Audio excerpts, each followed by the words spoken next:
Welcome, everybody. My name is Paula Price. I am here with a webinar today, navigating on-campus and in-firm interviews in fall 2020. Your questions answered with Kimberley Ho and Andrea Rayment. And we are so happy to have you with us today. Welcome. I just wanted to introduce myself briefly. My name is Paula Price. I am a lawyer coach. I practiced as a lawyer for over a decade, mainly in a large national firm. I went through the recruitment process a while ago,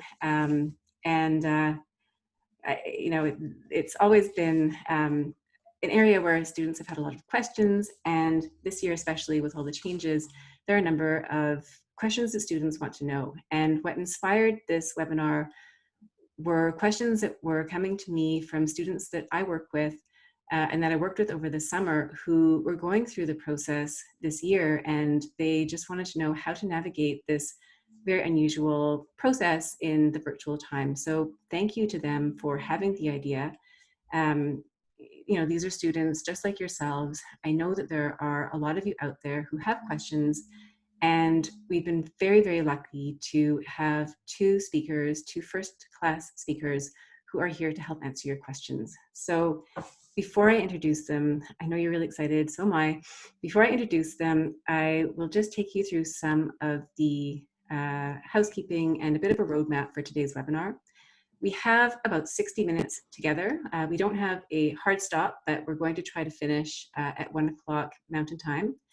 We have three main topics that we plan to cover. The first is recruitment overview. So this is really an introduction to the recruitment process. The second aspect is going to be FAQs. So these are questions that are commonly asked about the process. And then finally, we'll turn to virtual challenges. So things that will be different this year, challenges that are posed in this virtual environment. We would like to encourage your participation. And to do that, I would invite you to use the Q&A function on your toolbar.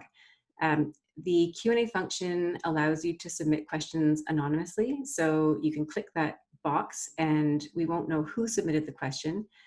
If you have your window open, the Q&A window open on your screen, you can see what questions are being submitted. And if you like a question, you can hit the thumbs up and that will upvote the question, and it will be given higher priority if there is a large number of questions. There's also a chat function, and you're welcome to chat. I will tell you, I will not be checking the chat. It will really be for you. There's too many things going on one screen to really be able to follow that. Now, in terms of questions, the way that we are setting this up is at the end of each section, we'll have an opportunity for questions coming in live. And so I will be looking at the questions coming in and asking those of our speakers. So before getting started, I would like to extend some acknowledgements to organizations and people who have made this possible. First, I'd like to acknowledge I'm broadcasting out of Vancouver, Canada. And I begin by acknowledging that for some guests and for me, the land on which we're gathered is the unceded territory of the Coast Salish peoples, and that is made up of the Musqueam First Nation, the Squamish Nation, and the Tsleil-Waututh Nation. And I recognize that we have guests, Kimberley is in from Calgary, we have guests that are in from all over Canada, and so I would just like to extend that acknowledgement to wherever you're signing in from. I would also like to acknowledge the law students, all of you who are here today. And you are pioneers in a sense. You are doing something for the very first time. The process is different from all years past. And I admire your resilience and your tenacity and the innovation that will come out of this. And I know it's a challenge now, but I really look forward to seeing how this challenge early on in your careers is really going to shape and impact how you grow and develop as lawyers down the road. So, thank you for being here. We're excited to have you. I'd also like to extend thank yous to the law school career advisors who are supporting students who are navigating in very uncertain territories, who are creating all these online programs and just managing in a very difficult set of circumstances. And not to exclude anybody, I'd also like to extend a personal shout out to Madeline Natali, who I had the pleasure of meeting in person, socially distanced this summer. And when I mentioned this idea to her, she was really supportive, and she put me in touch with Kimberley Ho, who of course is one of our speakers today. So a little shout out to Madeline. I'd also like to acknowledge the law firm professional development directors, including our guests. They are managing in very uncertain times and facing all things new. This whole process has been going on for years. It's been going on since I was a student back in 2001, so at least that long, and now everything is changing.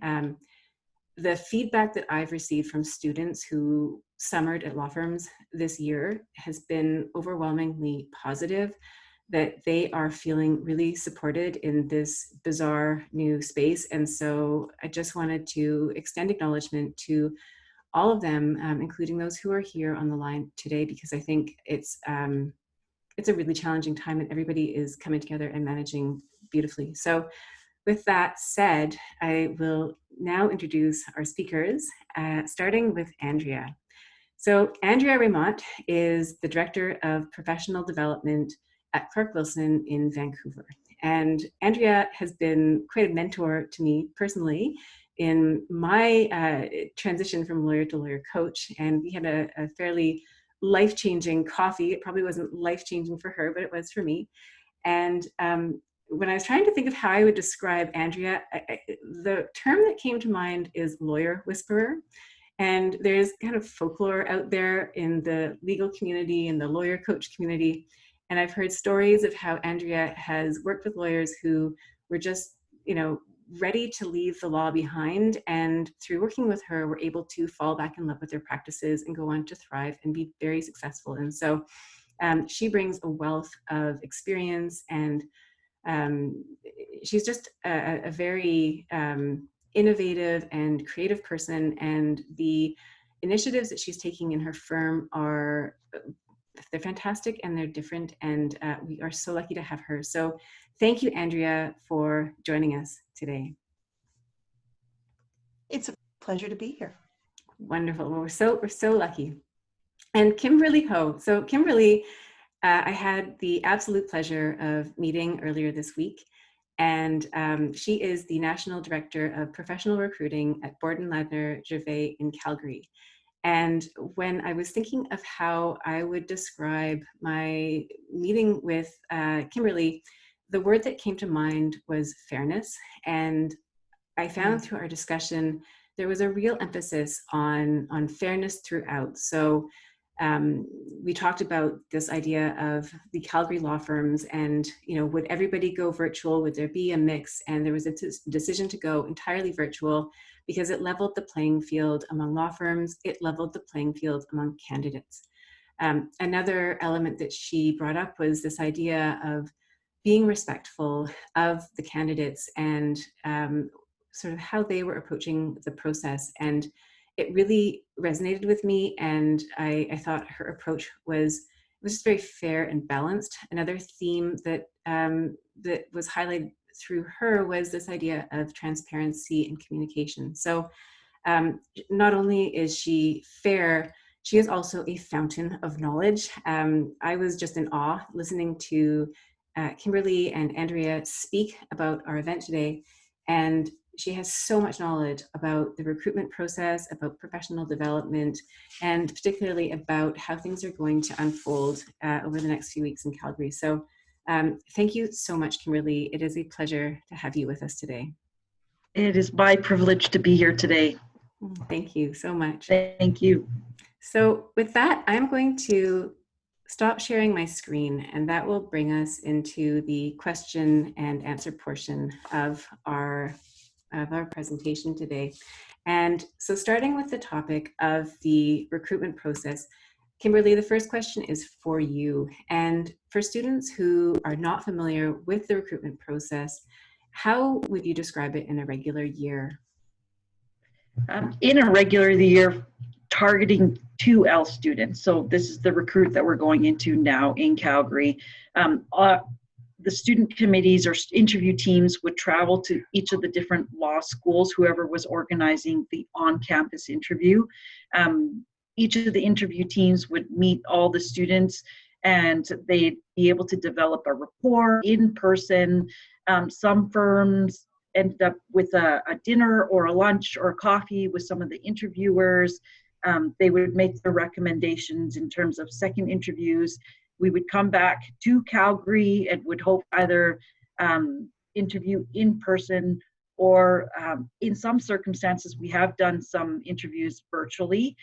But for the large part, all of it was done in person. The recruit in Calgary for the second year students, I always described it as the marathon recruit. It starts, in August and it doesn't end until October. So there's time and space for students and firms to get to know each other through this recruit. A lot of it is in person. And I think developing relationships is key in terms of recruitment and all those touch points. And that's something that we pride ourselves on, is being able to connect with students and having that extra ability to be able to be in person, to be able to have good, meaningful conversations, have that eye contact, have the body language, intonation, all of that was always such a extra layer for us to be able to meet and assess candidates. And it's just changed significantly this year. And so we've had to adjust for what this could look like now. Absolutely. So just to recap, Kimberley, then there's the traditional OCI. So that's where you're off at the law schools, meeting all the candidates.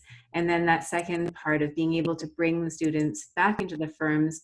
And in Calgary, it sounds like there's the marathon you've described, a number of weeks over which the students have that chance to meet with you at the firm to get to know you.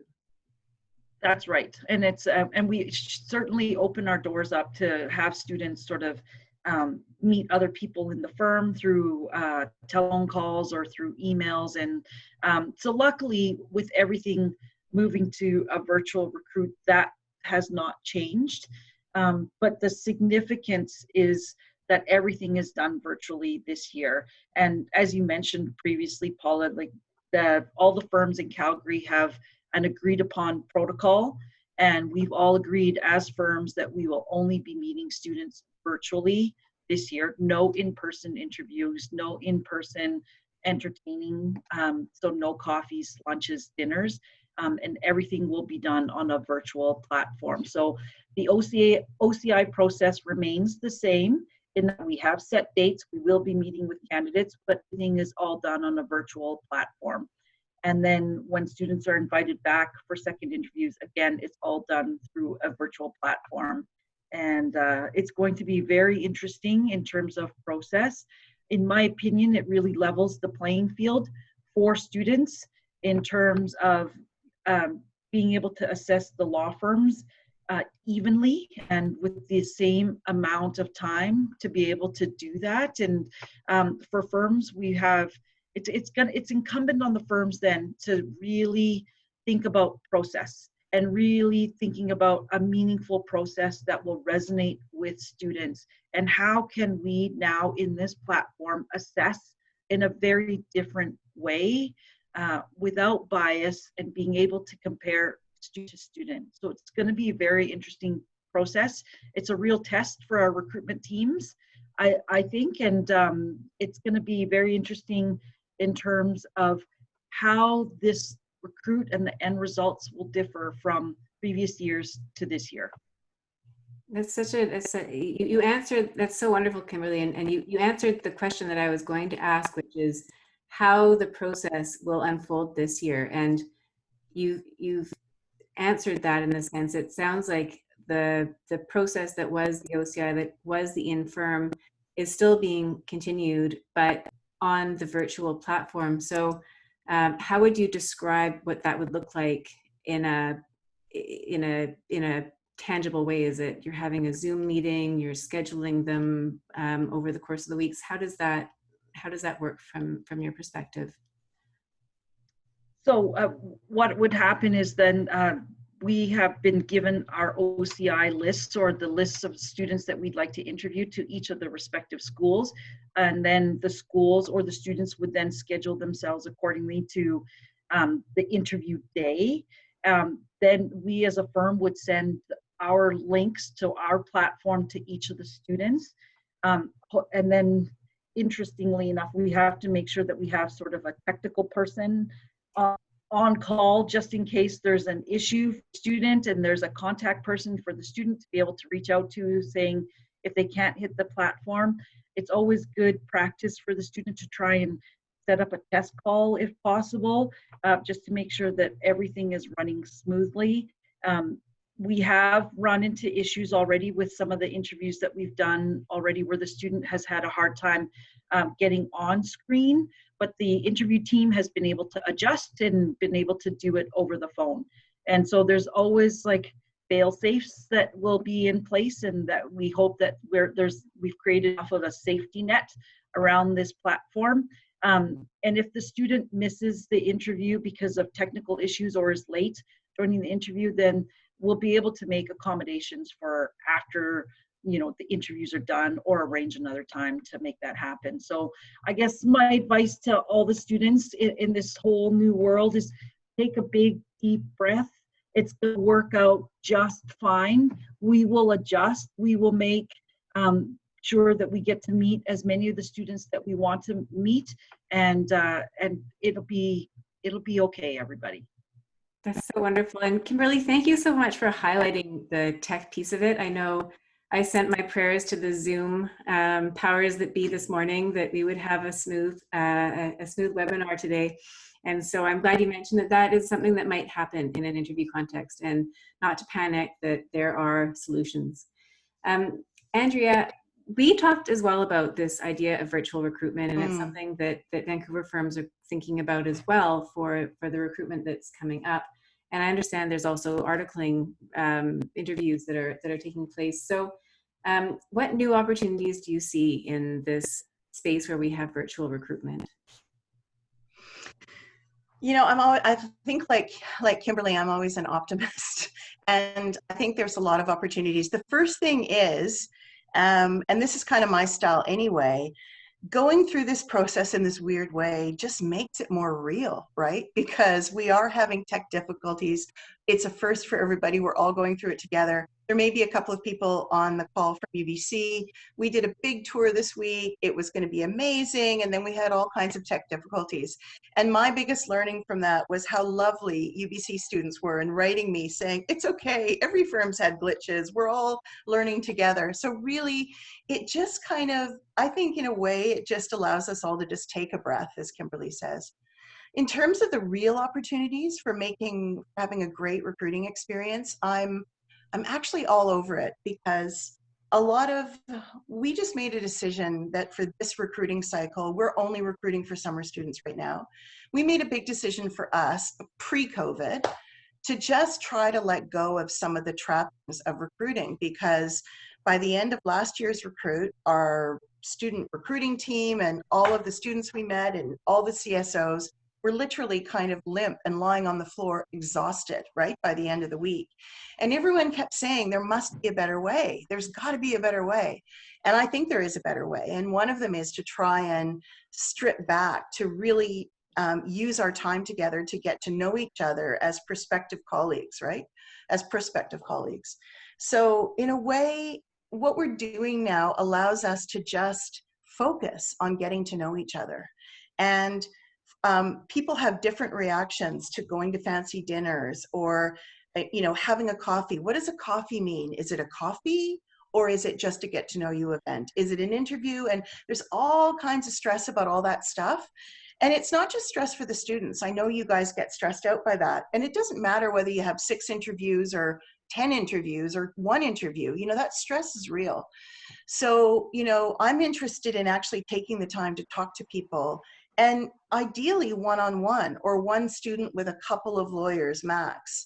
And that's something I think sure, it serves more introverted people, but it also serves more extroverted people. You're really getting to the heart of what's going on here, which is, you know, do you seem like the kind of student who would thrive here? Do we have what you need, and vice versa? And so I actually think there is a lot of opportunity. So in that sense, I don't mean that I don't mean to be broad brush about that. The challenge then is, you know, we are stripping away all the fun stuff, the events and the balloons and the drinks and the dinners and all that, you know, at least for us, a lot of the social stuff. So what you're left with is really focusing on getting to know, from your perspective, getting to know a firm in the best way you can. And I honestly believe the best way to get to know a firm is just to talk to people. Talk to people at the firm, talk to people who know the firm, talk to your CSOs, you know, just do what you can to get to know the firm. Look at their website, but also be gentle, you know, because we just updated our website, but if you'd looked at it 6 months ago, you'd say, oh, this is a bit of corporate gobbledygook, right? But just do whatever you can to find out what it's like there. And there's so many students in your world that can tell you about that, you know, former students, current students, all that stuff. And so it's just one conversation at a time. Is that helpful? It is, and Andrea, I love how you've responded to the question, and I really do. I also love that we had a conversation months ago, pre-COVID, where you had talked about this idea of really paring back and focusing on the interviews and less so on some of these other other activities. And I think what this really boils down to is the conversation, it's the connection, it's really getting to know the person, the people at the firm. So thank you. That is really helpful. Now, in terms of the questions, we have a little break here. We've got a couple of minutes, and what I'm going to do is I'm going to ask one of these questions. I see they're coming in, and I'm going to postpone some of them to the next section. I think that they'll be answered, or they'll flow with that topic. But I have a question which probably, Kimberley, would be appropriate for you. And it's about interviews. So if a student is scheduled for a second interview, is it appropriate to reach out to the firm and ask to speak with the lawyers? Obviously not people involved with the recruitment process. That's right. And that it's, you know, it's fair game to reach out to the firm.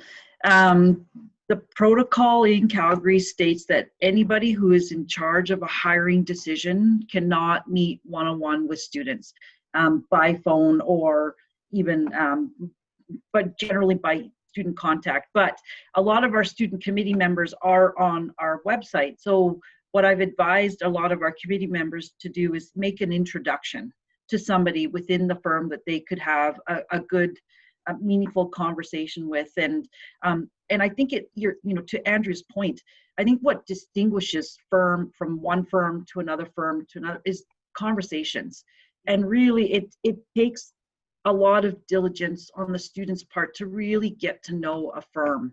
There are unique differences between all of us, and the only way that you're going to be able to learn about what the firm does, the mentorship, the professional development, even the sort of the evolution of student to associate.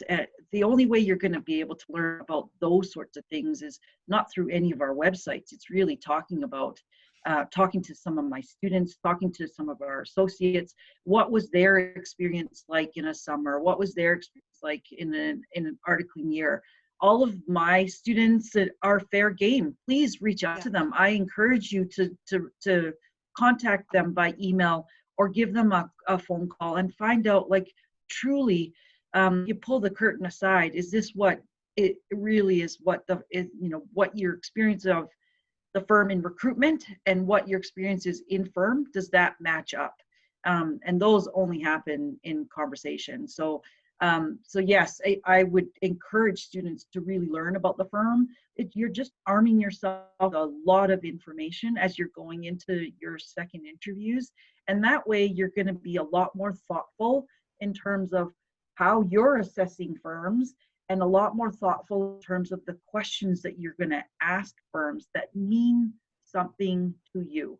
it has to resonate with you. And so the only way you're going to do that is to learn about the firms, and that's through conversations. Excellent. Thank you so much, Kimberly.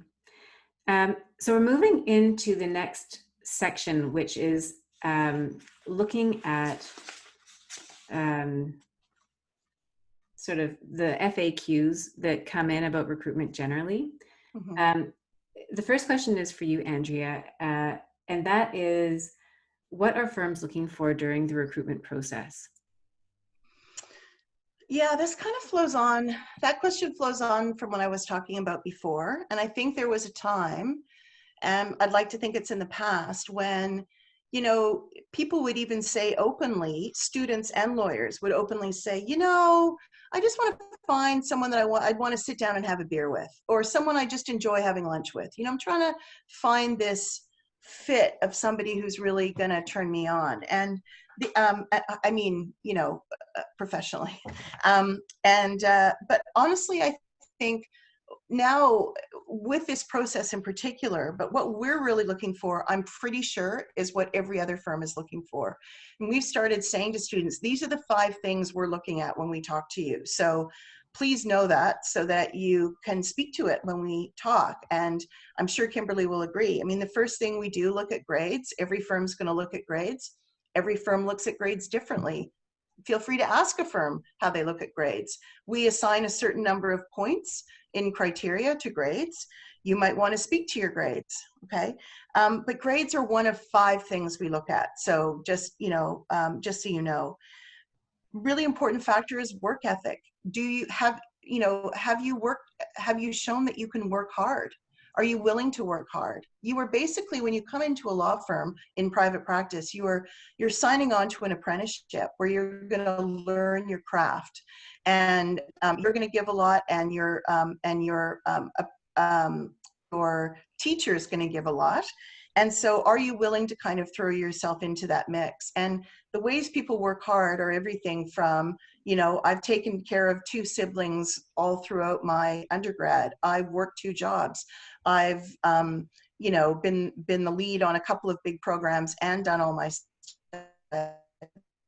amazing, or whatever it is. Everyone's working hard is different, but that's important. It's important that you demonstrate to collaborate, because you're leaving this world where, in a lot of ways, at least with law school, you're one little island, just working your tushy off and excelling in your own way at your own speed. You know what I mean? And then all of a sudden you're going to be in this world where it's not necessarily that you're doing group work all the time, but you are part of something, and you need to be able to be part of something and be committed to move that thing forward, that file, that project forward, and not throw people under the bus, not, you know, really being there for people around you. So having experience working in that way is important to share. And again, it doesn't have to be fancy, right? The third thing is self-awareness. And honestly, I think this comes up more than you would know. People who understand who they are, what they're good at, what they're not so good at, who are able to, and where that translates in your apprenticeship is you have the confidence in knowing yourself to acknowledge when you've made a mistake or learn from a mistake and correct the mistake.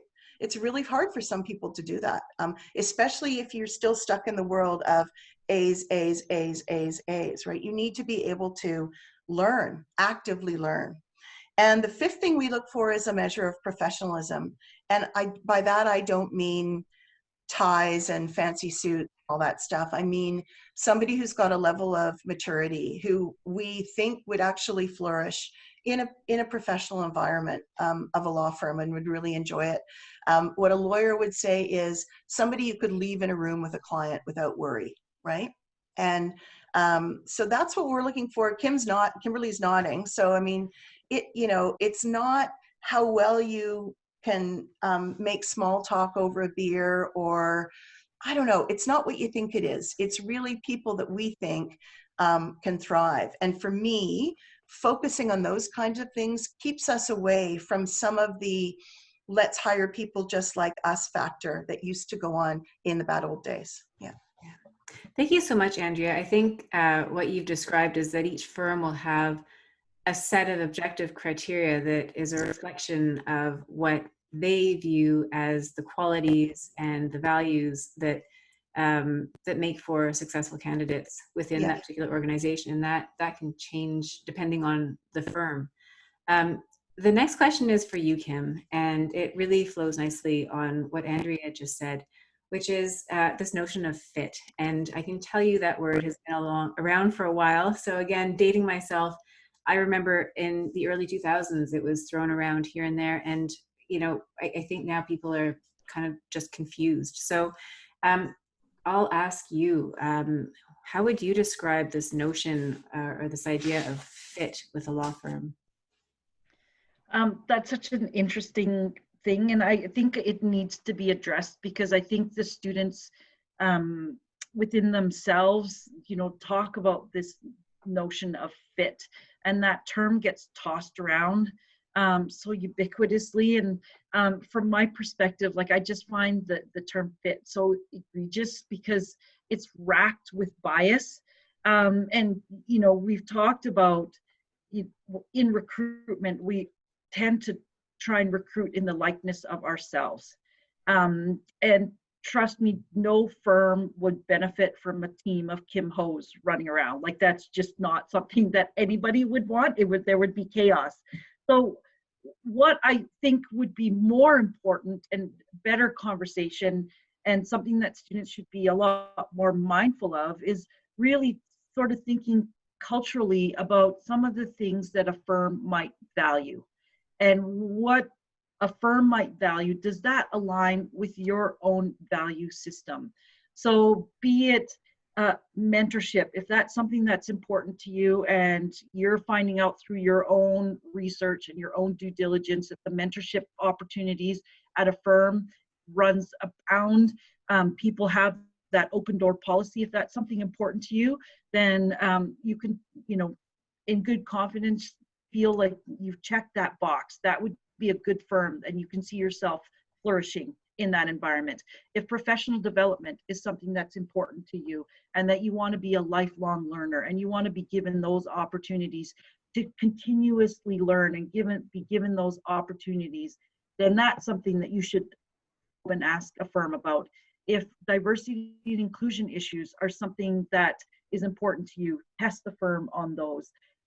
If it's giving back to the community, you can look on the website and see whether or not is the firm involved in community initiatives. Do they care about the community?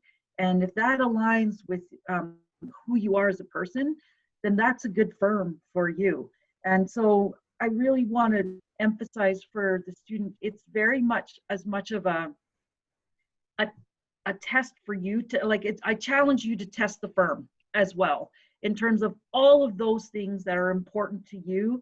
If they align with who you are, what's important to you, and bringing in what Andrew's point is, that self-awareness piece. Really, I tell a lot of students the hardest part in recruitment is actually knowing who you are. That is like the biggest piece that you've got to figure out yourself before you can even go into recruitment. And then once you have a good understanding of what's important to you and you're armed with all of that going into recruitment, I think it just serves the student really, really well in terms of finding out what it is that distinguishes one firm from another. Thank you so much, Kim. And I love how you have taken this idea of fit and really shifted the focus onto values and to speak to it from the perspective of what rings true for each of the candidates, because I think it's easy to lose sight of that when we're out there looking at what the firms want. Turn that around. What do you want? What's important to you? And that is such a great way of guiding yourself. And Andrea, this next question is for you. And there's a question that came in through the feed, which is very similar, but I'm having a hard time finding the exact question, but it ties in. The question is, we know we need to assess values. In interview context, what types of questions can students ask to uncover the values of a firm? Yeah, I'm thinking about what the word Kimberly used was about testing. And I think that's really important. We're testing you, you test us. And, the question we most often get, there's often the moment in the interview, and when it happens to you, you can laugh and recognize it if you've never been through this before. There's this moment and you're chatting and chatting and you're being asked about yourself. And then all of a sudden the interviewers will say, so do you have any questions for us? And you think, oh yeah, I'm supposed to ask questions.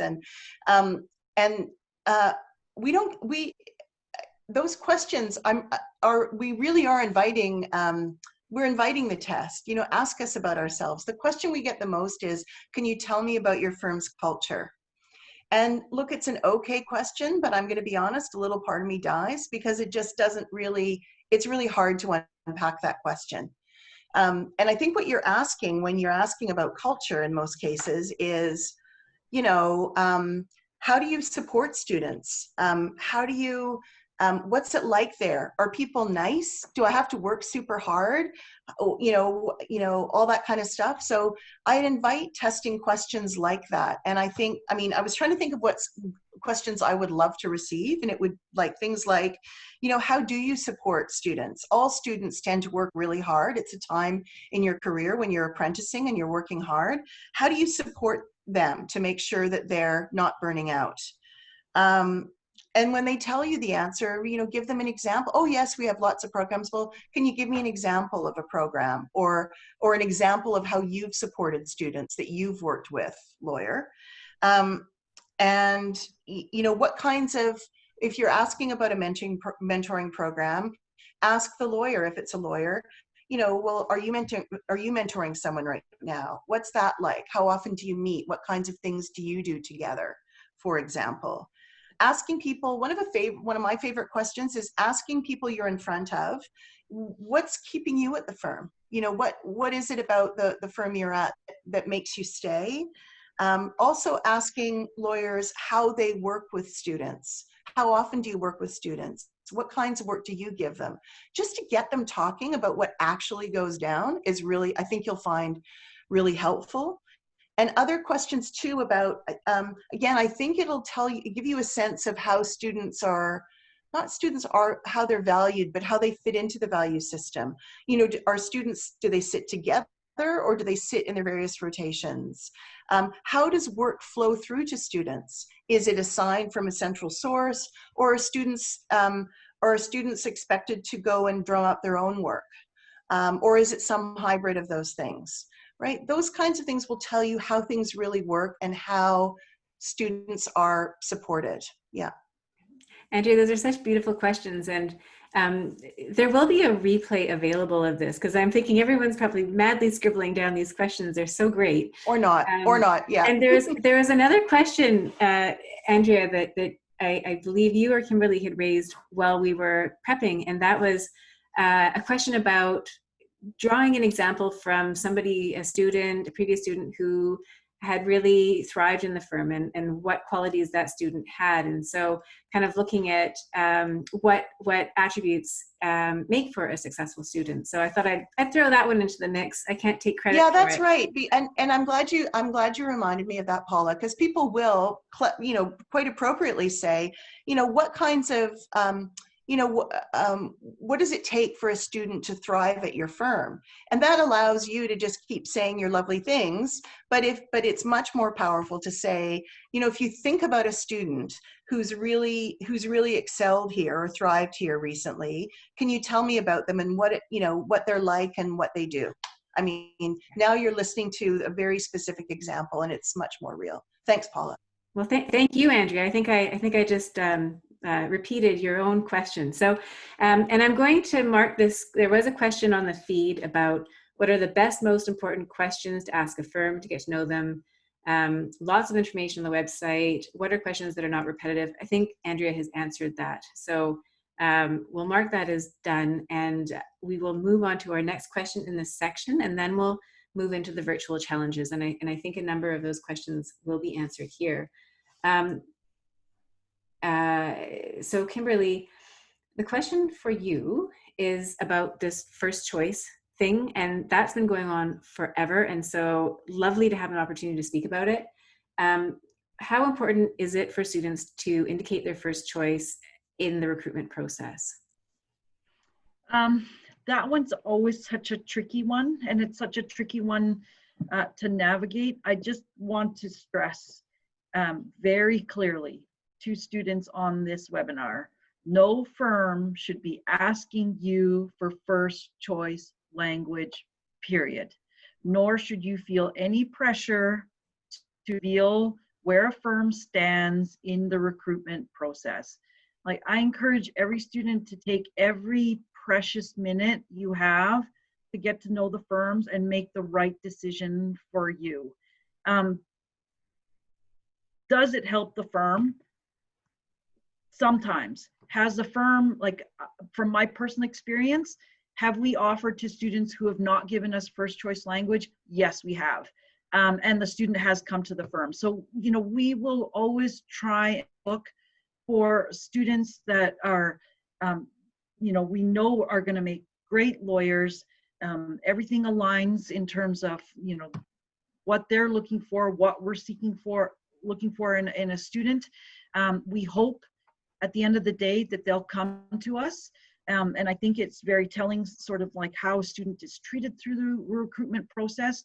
We need to be respectful of students and their students' choices and their own decision making. And sometimes you just need to give students time and space to make good decisions for themselves. And, you know, and I have given students the opportunity to, you know, I'll keep reaching out to students and say, do you want to meet more people? And you're going to get that. And for a lot of students, they're going to get advised by a lot of even their career offices, like take the meeting, take the meeting, take the meeting. But I've spoken with students where I've tried to arrange a meeting and you could hear sort of like the big, loud sort of sigh on the end. It's not their intention at all, but it's just like, you can feel the hesitation. And, you know, and I've given the student a pass and just said, you know, if it's too much for you right now, don't do it.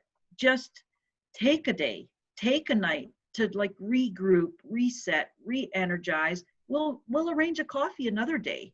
Just because you can't make this coffee like on this day at this time doesn't mean that, you know, that you're showing disinterest in the firm. You just need time, and just say, thank you so much for the invitation. I really appreciate it. Could I look at scheduling it at this day, at this time, and see what might work better for you so that you can have that time to reset. So it's always such an interesting thing, the first choice language. And, you know, for students, like I said, no pressure to declare anything to any firm, period. Thank you so much, Kimberly. And we talked about this in our prep session, and I remember this being a question that you answered so thoughtfully, and this idea of being transparent and explaining from the student's perspective, if you really are, you know, like you said, if there are just so many things going on and a student needs that space to be transparent about that and to be open, and that the firms in turn will be respectful of this, of that need of the students. And so I think that's a really wonderful way to look at it. And I hope I've characterized that accurately. Absolutely you have. And I think Andrea reiterated my point when we talked about this the other day. If it feels right to you to say it, then you know, nothing's stopping you from saying that either. So it's the same thing. It's transparency on the student side, and if it feels right for you to make that decision and declare that language, then that is entirely your choice. Wonderful. Thank you so much. So there are a number of questions coming through the feed that I think will be addressed in the next section, which is the virtual challenges. I notice in particular that the question about grades is like right at the top. So I'm going to move that to the top. And I guess, you know, one of the questions that we had planned was, what advice would you give a student who's going into the process without grades? And I'll read you the question that has come through the feed that is very much online with that, which is, How are firms navigating the difference in school decisions with regard to 1L grades? Does this place a stronger emphasis on this term's grades? That's such a good question, because you know, it's just a different assessment that you're going to have to implement in order to be able to distinguish students. So, you know, speaking to the resilience part of what Andrew was speaking about, or, you know, does the student have, are they involved in extracurriculars? Are they involved in the community? Do they care about their law school and the law school community that they're involved? Are you working while you're going to law school? Are you training? Are you a student athlete and you're putting in full-time hours training and going to school? Do you have a good work experience? Do you have a really well thought out,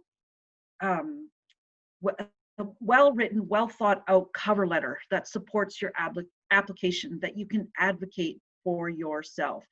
It has to be, you know, it's everything that we'd be looking at has to be well written. Are you advocating for yourself? Are there no spelling mistakes or grammatical errors? Like, it's all those things. If you're addressing a letter to a recruiter, is name spelled correctly? Is the firm name spelled correctly? Are you sending me an email but you're referring to another firm in the body of the email? It becomes of paramount importance now in terms of attention to detail, well-written cover letters, good supporting applications that really gives me and paints me a picture that you're a really good holistic candidate. So there's all those sorts of things that we would be looking at.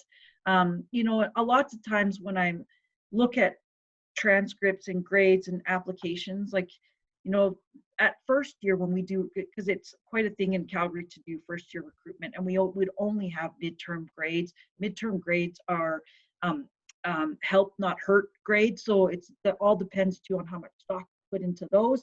So then you need to already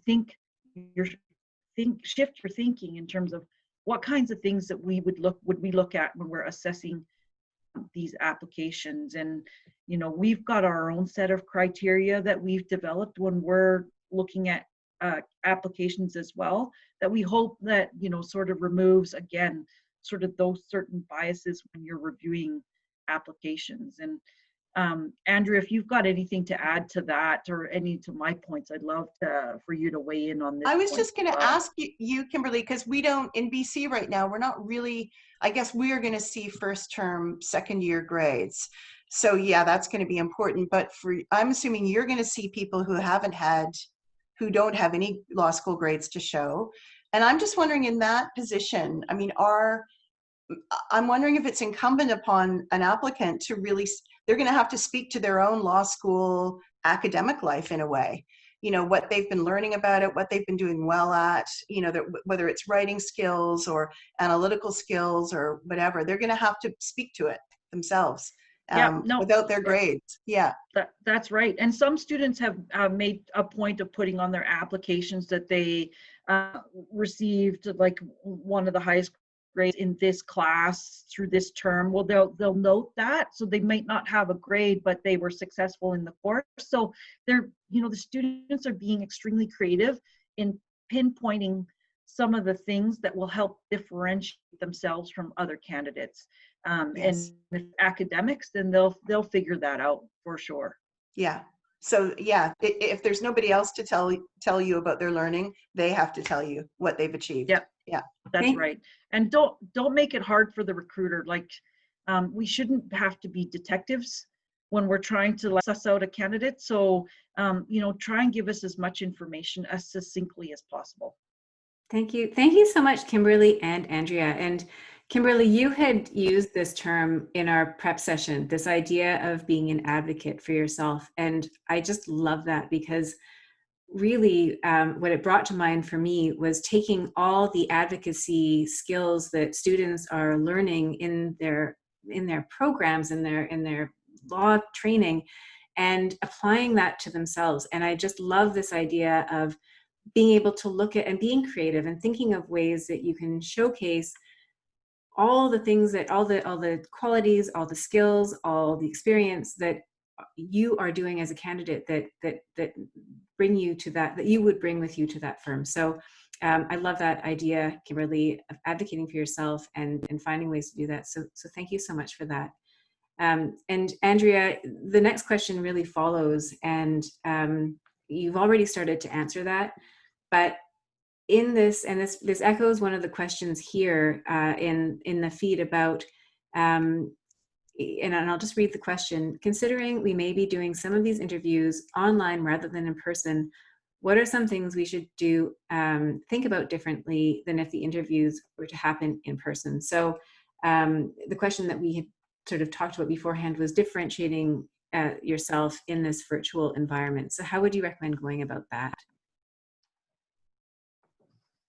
I'm thinking, the gerbils are turning. I mean, there is some practical stuff that I'm sure your CSOs are covering, and we could talk about this all day long. So, I don't know how much you guys have been looking at those, looking at those ratings of people's backgrounds and all that kind of stuff. I mean, I do think it's important to plan your background. This is the one, I'm working at home today. This is the one place in my house where I'm guaranteed good internet, and there is absolutely no chaos around. So I've got a little thing set up. I know if I ever have to go to a Zoom meeting, I can plant my laptop here and all you're going to see is art and a window, right? So background matters a little bit. I wouldn't go too crazy about that. I have seen unmade beds behind lawyers at my firm sometimes when we're talking, and I just think, dude, really? Make the bed. So maybe there's a bed, maybe it's your bedroom, but you do want to polish it up a little bit just so it's not distracting. I don't know if that's really what you're asking, Paula. The only thing I guess too is just being mindful of, think about your Zoom presence so far. Some people feel like a virtual conversation is licensed to be more informal, and some people get really tense about it. So, just kind of give some thought to how virtual has been for you, and you're just going for, I think, a well-lit, full-face conversation, but I wouldn't get too informal. And in terms of, I think were we talking about dress? I was thinking about dress code, and it made me realize, certainly in BC, we need to tell people what we're expecting. These, in law firms these days, even when we're in the office, people are dressing down a little bit unless they're meeting with a client. So, don't be freaked out if you've got two lawyers in a nice sweater and you're like frocked up in your like fabulous bow thing or your tie and stuff. It's just how it is. Yeah. Kimberly, say something. Help me here. No, that is so interesting, Andrea. It is so interesting, and it actually addresses another question that has come up on the feed that I've heard from a number of students as well, where the question is, how formal should I be in a law firm interview? And this is a question that would apply in an ordinary recruitment process, but now we're looking at it in this virtual context. So do you have any advice, Kimberly, do you have any advice on the level of formality that one should exude in a virtual interview? I think the profession is still quite conservative, and I still need to know that, if you need to frock up, as Andrea says, that you have the ability to do that, and that I can present you to a client, is really at the end of the day what we're looking for in terms of that, not only the professional demeanor, but holding yourself and having that reflected in your wardrobe. So I would tell students to err on the side of caution, and suit up and wear the tie and the blazer and be formal. And just some things, I have had the good fortune of doing some mock interviews with students, and the students have been really good at making sure they've got a neutral background. It's not too busy behind them. Sort of taking away distractions. I had a student who had a ceiling fan going the whole time, and I was almost hypnotized by just watching the blades go around. So no virtual backgrounds. No virtual backgrounds, because it's really distracting sort of watching somebody fade in and out of that background.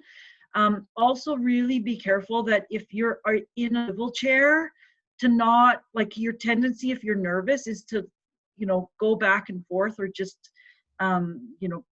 just be thoughtful about being still in your chair if possible. And I would encourage you to not like stop being energized. You kind of need the energy to go through the screen when you're doing these virtual interviews. Don't be afraid to use hand gestures and really thinking about sort of emoting and doing what you can to still be yourself through all of this.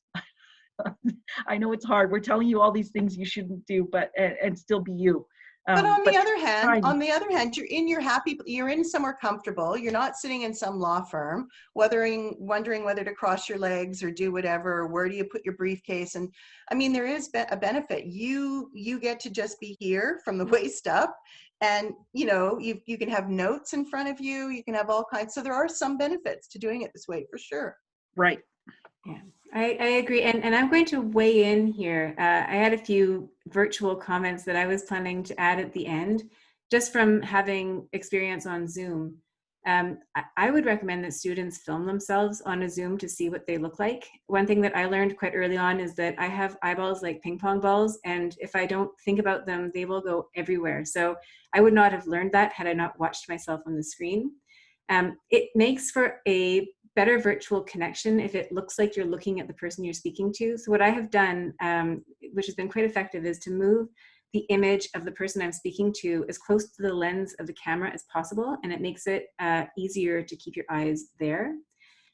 Some things that I've noticed among students is upspeak. So if you tend to end your sentences on an up, it might help to practice speaking where you turn down. It makes you sound more confident. Definitely. Ask Yes. someone if you upspeak. Yes. Find out. It's very common. Fillers are a big one. When I practiced law, we would have clients who are being examined, and there's a transcript, and we would say to them, if you're silent, nothing will show up on a transcript. But if you say like all these things, that will show up on a transcript. So practice not using fillers. Some of the most common ones are and is a big one. That one snuck up on me many times before somebody pointed it out to me. Like, you know, that sort of thing. So there's lots of fillers. And if you watch yourself speak, you'll see that you have some go-tos. I also, I don't know that I've been doing it as much lately. I have a lip smack. So if you watch this, you'll be able to see what quirks you have. And some of them just may not come across all that professionally or the way that you want on a Zoom setting. Pauses, so that's kind of the counterpart to this filler, and pauses can actually be really powerful. So when you're asked a question, if you give yourself that time to reflect, if you allow that pause, it can be quite effective, even though it may feel a little bit awkward.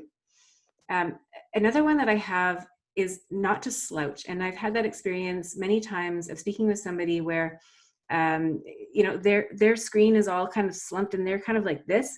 And even if I have all the room in the world, I'll start to slouch too. So I would recommend setting yourself up so that you're quite comfortable. And then the last comment that I'd had to add was just in terms of dress, wear what makes you feel confident. So, you know, I think, Andrea, it would be wonderful if firms are giving that information to students in terms of what the expectation is on a Zoom dress code. But I think always when you feel good about yourself, then the energy that you exude in an interview will reflect that. So my apologies, everybody, for jumping in, but I had a few Zoom points that I was wanting to make, and so thank you for letting me do that. We are getting very close to time, and so there are a number of questions here. Unfortunately, we will not get to all of those questions. I am going to address one of them because I think it's very germane to the process. Is it a good practice to send a thank you letter even when we receive a refusal for an interview or our firm's not expecting any response? And I would actually broaden that, not just to this question, but maybe the etiquette around thank yous in general. And so I don't know, Kimberly or Andrea, if you'd like to address that first, but I'd love to hear both of your opinions on that. You know, what I've said to students in the past, because I'm much newer to this part of professional development than Kimberly is, I was amazed when I started student recruiting, and I would get like, you know, sometimes people would diligently send 7 thank you notes to some event they'd been to because they'd met 7 people. And I really don't think that's necessary. For me, what a thank you note does is says, yes, there's genuine gratitude for whatever event you've had. That's not relevant this year. You know, you haven't had lots of good appetizers and drinks. But it says I'm still interested. It's keeping the conversation going. So when I hear from a student that said that was really helpful and I'm keen to get to know more about the firm in time, etc., I think, oh, okay, they're still interested. And I usually make a note of it so that we can keep the conversation going. As a practical matter, I think one note is usually okay. You know, send it to the PD director, send it to the partner that you really got to know, and that's that's good enough. You don't have to send a whole bunch. How about you, Lee? Yeah, no, and I do think, and it is noted, like I do think it's important for students to thank their interviewers after an interview. Oh, interviewers, yes. I'm sorry. Yes. I was thinking Yeah. networking. Yeah. No, yeah, no, absolutely. Just to add on to Andrea's point, I think it's important for students to do that. It is noted by interviewers if they don't receive a thank you from a student. So I do want to sort of encourage students to send that thank you note. It doesn't have to be separate ones to your interviewers, but if you send it to the team and say thank you for your time today, it was nice to hear more about the firm, and that's good. You know, being respectful of your interview, the process is important. Thank you so much, both of you. This has been amazing. We are really at the end of the hour, and so I am going to wrap up our webinar. And I'm sorry to everybody whose questions we were not able to answer directly. I believe I'll get a printout of these, so I'll see if there's any way of finding a way to follow up on some of them, if that's possible. Thank you so much, Kimberly, and thank you, Andrea. Before we close out, I would just like to invite each of you to see if there's anything else that you would like to add to any comments for the students before we close out. So maybe, Andrea, we'll start with you. Oh, that's tough. Oh, sorry. No. Well, Kimberly, let's start with you. Now I'm in the hot seat. I think for a lot of students is, and I tell that to any student who's recruiting or any student who's even coming in firm to article, have an open mind about all of it. Have like really open yourself up to the opportunities. Sometimes a student will go into a recruit thinking this is the firm I want to be, it's the be all end all, but if you open yourself up to all the possibilities, your mind's sketched and you might end up being at a different firm at the end of the day. So yeah, that's my advice to students. Beautiful. And mine is just a modified version of my grandmother's. She was obsessed with always saying, just, you know, be natural, be yourself. And the only tweak I would make is just be natural and be your most professional self. Just be you, because that's really what this is about. And I'm not kidding, you know. We're all trying to connect with each other. So when you're in that one-to-one, that's just about connecting. So as Kimberly says, take a breath and be your best professional self. Yeah. Thank you so much, Andrea, and thank you so much, Kimberly, and thank you to all of the students and everybody who has signed in today. It has been such a pleasure. We wish all of you the best in this recruitment process. And you know, if you have questions, feel free to send me an email. And you know, we're just really grateful to have you all here today. So with that, we will say goodbye and wish all of you the best moving forward. Thank you so much. Thank you all.